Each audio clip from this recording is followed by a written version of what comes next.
Kim Kardashian becomes a Wall Street investor? Kim Kardashian and a former Carlyle Group Inc. partner are launching a new private equity firm that will invest in and build consumer and media businesses. In separate interviews, Kim Kardashian and Jay Sammons, who ran consumer investing at Carlyle, announced the formation of SKKY Partners. SKKY will invest in consumer products, hospitality, luxury, digital commerce, and media, as well as consumer media and entertainment companies. Kim Kardashian and a former Carlyle Group Inc. partner are launching a new private equity firm that will invest in and build consumer and media businesses. In separate interviews, Kim Kardashian and Jay Sammons, who ran consumer investing at Carlyle, announced the formation of SKKY Partners.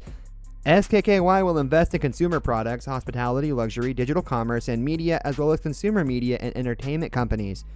Mr. Sammons, best known for his investments in hot brand names like Beats by Dre and streetwear brand Supreme, left Carlyle at the end of July after more than 16 years with the firm. He stated that he intends to make similar investments as he did at Carlyle. Mr. Sammons said he approached Kim Kardashian and her mother, Kris Jenner, about starting the firm earlier this year, and that he has known them for years. Mr. Sammons announced that Kris Jenner, who serves as her daughter's manager and oversees the family businesses, will join SKKY as a partner. SKKY intends to invest in both control and minority stakes in companies. Kim Kardashian stated that the idea of working closely with entrepreneurs to help them grow their businesses drew her to the idea of launching SKKY. She stated that she would use her own business experiences to help portfolio companies thrive. Kim said the exciting part is to sit down with these founders and figure out what their dream is. She then added, "I want to support what that is, not change who they are in their DNA, but just support and get them to a different level." SKKY hasn't made any investments yet, but Kim Kardashian expects to make its first before the end of the year.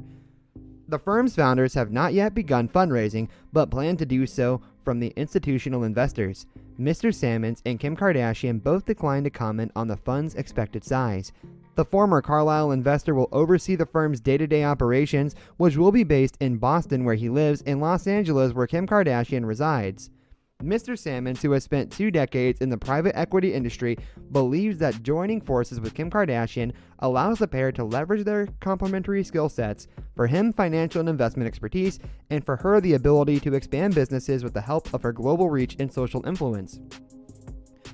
Mr. Sammons said of Kim Kardashian and Kris Jenner, having built businesses themselves as true entrepreneurs is a very different approach. While this may sound surprising for most people, let it be known that Kim Kardashian officially joined Forbes' World Billionaires list in 2021.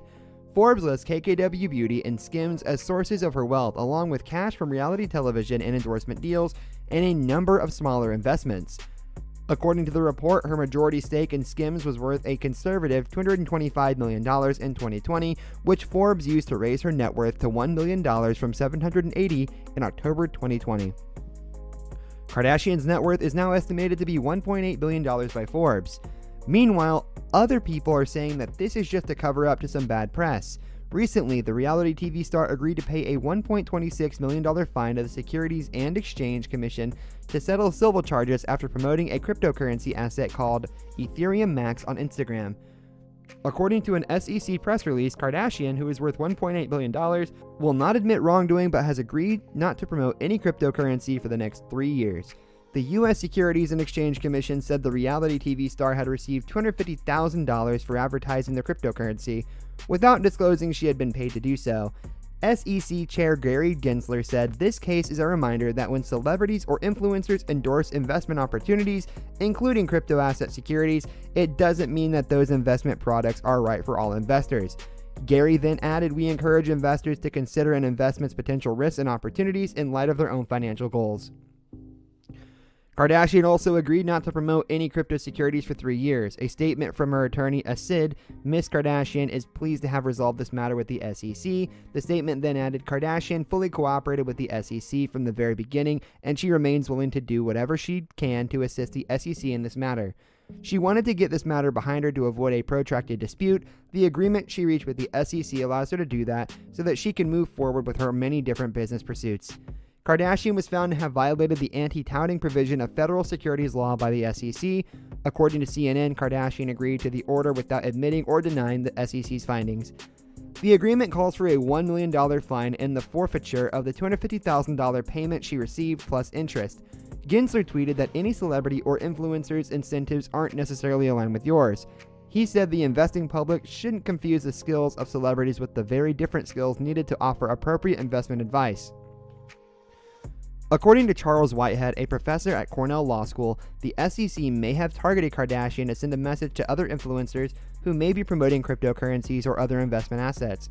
He referred to it as a shot across the bow for celebrity cryptocurrency endorsers.